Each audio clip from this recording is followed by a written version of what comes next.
வணக்கம். பரபரப்பு மீடியா செய்திகளுக்காக நான் நிரூஷன். தெற்கு லெபனானில் நடந்து வரும் தரை நடவடிக்கைகளின் போது கடந்த 24 மணி நேரத்தில் 150க்கும் மேற்பட்ட ஹெஸ்பொல்லா இலக்குகளை தாக்கியதாக இஸ்ரேலிய பாதுகாப்பு படை IDF தெரிவித்துள்ளது. லெபனானின் தலைநகர் பெய்ரூட்டின் தெற்கு புறநகர் ஹெஸ்பொல்லாவின் கூட்டியான தாகியையில் உள்ள பல கட்டடங்களுக்கு அருகிலுள்ள பொதுமக்களை மேலும் வெளியேற்ற உத்தரவை பிறப்பித்தது IDF. IDF-இன் 98வது மற்றும் 36வது பிரிவுகளை கொண்ட துருப்புக்கள் தெற்கு லெபனானில் உள்ள கிராமங்களில் ஆயுத கிடங்குகள், சுரங்கப்பாதை தண்டுகள் மற்றும் பிற ஹெஸ்பொல்லா உள்கட்டமைப்புகளை கண்டுபிடித்து அழைத்து வருவதாக இராணுவம் தெரிவித்துள்ளது. இஸ்ரேலிய படையினர் அந்த பகுதியில் ஹெஸ்பொல்லா துருப்புக்களுடன் துப்பாக்கிச் சூடுகளை பரிமாறிக்கொண்டனர். மேலும் ஹெஸ்பொல்லாவின் துப்பாக்கி ஏந்தியவர்கள் மற்றும் அவர்களது குழு பயன்படுத்திய தளங்கள் மீது விமான தாக்குதல்களை நடத்துகிறார்கள்.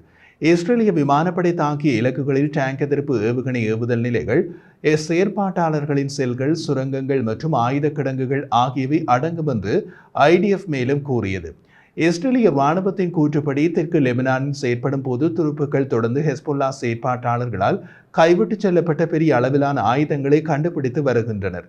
தெற்கு லெபனானில் உள்ள சில கிராமங்களில் நடந்த போரில் ஈடுபட்ட அதிகாரிகள் ஹெஸ்பொல்லா கிட்டத்தட்ட ஒவ்வொரு வீட்டிலும் ஆயுதங்களை வைத்திருந்ததாக கூறினார்கள். அது ஹமாஸின் மனிதக்கேடிய பாணி போர்.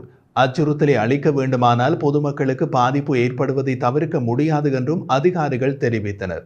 இஸ்ரேலிய இராணுவத்தின் 36வது டிவிஷனின் கீழ் இயங்கும் 188வது கவசப்படை அணி அண்மைய நாட்கள் தங்கள் நடவடிக்கைகளின் போது பல ஆயுத கிடங்குகள் மற்றும் சுரங்க பாதைகளை கண்டறிந்ததாக IDF கூறியது. இஸ்ரேலிய துருப்புக்கள் ஒரு ஹெஸ்பொல்லா கட்டளை மையத்தையும் கண்டுபிடித்து வெடிவைத்து தகர்த்தனர். அது பற்றி IDF கூறிய போது வடக்கு இஸ்ரேல் மீது ராக்கெட் தாக்குதல்களை திட்டமிடுவதற்கும் செயற்படுத்துவதற்கும் ஹெஸ்பொல்லா குழுவால் அந்த கட்டளை மையம் பயன்படுத்தப்பட்டது. இஸ்ரேலிய இராணுவத்தின் 188வது கவச படைப்பிரிவின் தளபதி கர்னல் ஓர் வோலோசன்ஸ்கி கூறிய போது கடந்த சில நாட்களாக குறிப்பிட்ட நிலத்தடி உள்கட்டமைப்பை அகற்றுவதில் கவனம் செலுத்தி வருகின்றோம். மேலும் இஸ்ரேலிய வடக்கு நகரங்களில் வசிப்பவர்கள் முழு பாதுகாப்புடன் திரும்புவதற்கு உத்தரவாதம் அளிக்கும் வரை IDF தாக்குதல்களை தொடரும் என்று கூறினார். கடந்த ஆண்டு இதே நாளில் அக்டோபர் 7ஆம் தேதி ஹமாஸ் இஸ்ரேலுக்குள் புகுந்து நடத்திய தாக்குதலின் விளைவாக போர் தொடங்கியது.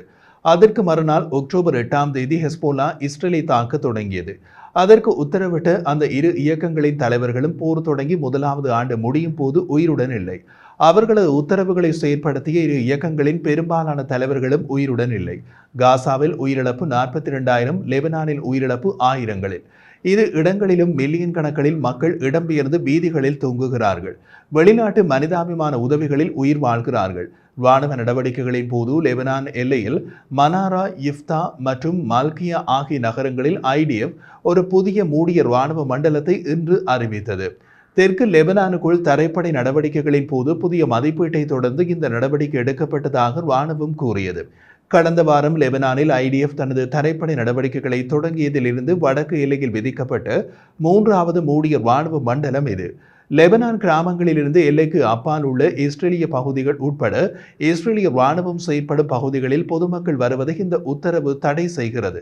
பிரதமர் பெஞ்சமின் நேதன்யாகு ஞாயிற்றுக்கிழமை IDF வடக்கு கட்டளை தலைவர் மேஜர் ஜெனரல் ஓரி கார்டின் மற்றும் 36வது டிவிஷன் தளபதி ஜெனரல் மோரன் ஓபர்பிரிக் ஆகியோருடன் நிலைமையை மதிப்பிடுவதற்காக எல்லைக்கு பயணம் செய்தார்.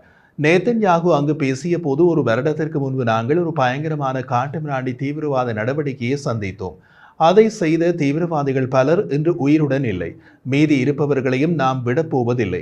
இஸ்ரேலின் இராணுவ பலத்தால் சர்வதேச சமூகம் ஈர்க்கப்பட்டுள்ளதாக 36வது பிரிவின் துருப்புக்களிடம் கூறிய பிரதமர், எங்கள் எதிரிகளுக்கு நீங்கள் கொடுக்கும் அடிகளால் உலகமே வியப்படைகிறது என்றார். ஒரு சில விதிவிலக்குகளை தவிர முழு உலகம் தீவிரவாதத்தையும் தீவிரவாதிகளையும் எதிர்க்கிறது என்றார் அவர். அதை பரபரப்பு மீடியா யூடியூப் சேனலில் நமது காணொலிகளுக்கு வரும் பின்னூட்டங்களில் இருந்தே புரிந்து கொள்ள முடிகிறது. இங்கு தீவிரவாத எதிர்ப்பாளர்களின் குரல்கள் தான் மிக மிக அதிகம். ஞாயிற்றுக்கிழமை தெற்கு லெபனானில் துருப்புக்கள் செயற்பட்ட போது நாட்டிலிருந்து 25 ராக்கெட்கள் மற்றும் பல ஆளற்ற விமானங்கள் வடக்கு இஸ்ரேலில் ஏவப்பட்டன. அவற்றில் சில வான் பாதுகாப்பு சாதனங்களால் இடைமறைக்கப்பட்டன. மற்றவை அந்த பகுதியில் தாக்கத்தை ஏற்படுத்தியதாக IDF தெரிவித்துள்ளது. ஒரு ராக்கெட் கலைலி நகரமான மலோட் தர்ஷிகாவில் உள்ள ஒரு வீட்டை தாக்கியது. வீடு தீப்பிடித்த காணொளி சமூக ஊடகங்களில் பரவியது. இந்த தாக்குதலில் சில சொத்துக்களுக்கு சேதம் ஏற்பட்டதாக இஸ்ரேலிய போலீசார் தெரிவித்தனர். அங்கு ராக்கெட் தாக்கியதில் 65 வயது முதியவர் லேசாக காயமடைந்ததாக மருத்துவர்கள் தெரிவித்தனர். ராக்கெட் தாக்கத்தின் வெடிப்பினால் ஏற்பட்ட காயங்களுக்கு அந்த நபர் சிகிச்சை பெற்றதாக மேகன் டேவிட் அடோம் ஆம்புலன்ஸ் சேவை தெரிவித்துள்ளது. மேற்கு கலிலியில் லெபனான் எல்லையிலிருந்து சுமார் 8 கிலோமீட்டர் தொலைவில் அமைந்துள்ள மாலோட் தஷிகாவில் உள்ள ராணுவ தளம் மீது ராக்கெட்களை ஏவியதாக ஹெஸ்போல்லா கூறியது. இஸ்ரேலிய அதிகாரிகளின் கூற்றுப்படி இரவு 10 மணிக்கு லெபனானிலிருந்து ஏவப்பட்ட பல ராக்கெட்கள் வடக்கு நகரமான கர்மியல் மீது வீழ்ந்தன. நகரத்திற்கு சாத்தியமான பாதிப்புகள் இருக்கலாம். இணையத்தில் பகிரப்பட்ட காணொளிகள் வடக்கு எல்லையில் இருந்து 16 கிலோமீட்டர் தொலைவில் உள்ள சில நகரங்கள் மீது அடுத்தடுத்து ராக்கெட்கள் இடைமறைப்புகள் தோன்றுவதை காட்டுகின்றன. மேகன் டேவிட் அடோம் மீட்பு சேவை இதுவரை தாக்குதலில் எந்த உயிரிழப்பும் ஏற்பட்டதாக தெரியவில்லை, ஆனால் பாதிப்பு ஏற்படக்கூடிய இடங்களை சரிபார்த்து வருவதாக கூறியது. அண்டை நகரமான டெய்ர் அல் அசாத்தில் உள்ள ஒரு கட்டடம் நேரடியாக தாக்கப்பட்டதாக சரிபார்க்கப்படாத அறிக்கைகள் உள்ளன. இன்று காலை 10 மணிக்கு IDF லெபனானின் தலைநகர் பெய்ரூட்டில் தெற்கு புறநகரமான தாகி என்று அழைக்கப்படும் ஹெஸ்போல்லாவின் கோட்டையில் பொதுமக்கள் வசிக்கும் 4 கட்டடங்களுக்கு அருகிலுள்ள மக்களை உடனடியாக வெளியேறுமாறு உத்தரவிட்டது. விமான தாக்குதல்களுக்கு முன்னதாக அந்த உத்தரவு வெளியானது. IDFின் அரபு மொழி செய்தி தொடர்பாளர் கர்னல் அவிச்சாய் அட்ரி அறிவிப்புடன் வரைபடங்களை வெளியிட்டார். அது ஹெஸ்போல்லாவுக்கு சொந்தமானது என்று ராணுவம் குறிப்பிட்ட இடங்களிலிருந்து குறைந்தபட்சம் 500 மீட்டர் தொலைவில் பொதுமக்கள் தங்களை தாங்களே ஒதுக்கி வைக்குமாறு குறிப்பிட்டார். கடந்த வாரத்தில் ஹெஸ்போல்லா உள்கட்டமைப்பு மீதான விமான தாக்குதல்களுக்கு முன்னதாக தாகியில் உள்ள குறிப்பிட்ட தளங்களுக்கு IDF பல வெளியேற்ற உத்தரவுகளை வழங்கியது. பொதுவாக பார்க்கும்போது ஹெஸ்போல்லாவுக்கு அவர்களது எஜமான் ஈரானின் கட்டளைகளுக்கு கீழ்ப்படிய வேண்டிய நிர்பந்தம் உள்ளது. ஆனால் லெபனானில் வெறும் 3% ஷியா முஸ்லீம்கள். ஷியா இயக்கமான ஹெஸ்போல்லா தாமே வலிய போய் இஸ்ரேலை தாக்கியதால் லெபனானே பாதிக்கப்பட்டுள்ளது. பெய்ரூட்டுக்கு பயணம் செய்து ஐநா அகதிகள் அமைப்பின் தலைவர் பிலிப்போ கிராண்டி இஸ்ரேலிய விமான தாக்குதல்களின் விளைவாக லெபனான் ஒரு பெரிய இடப்பெயர்ச்சி நெருக்கடியை காண்கிறது என்று கூறினார். லெபனான் அரசாங்க அதிகாரிகள் தற்போது 1.2 மில்லியன் மக்கள் இடம்பெயர்ந்துள்ளதாக மதிப்பிடுகின்றனர். மனிதாபிமான நெருக்கடிக்கு பதிலளிக்க $425.7 மில்லியன் ஐநா ஒதுக்கியுள்ளது. இதுவரை 40% நிதி கொடுக்கப்பட்டுள்ளது. ஐநாவுக்கு இந்த நிதியை கொடுக்க அமெரிக்கா தலைமையிலான மேற்கு நாடுகள் கனடா $87 மில்லியன் கொடுத்துள்ளது.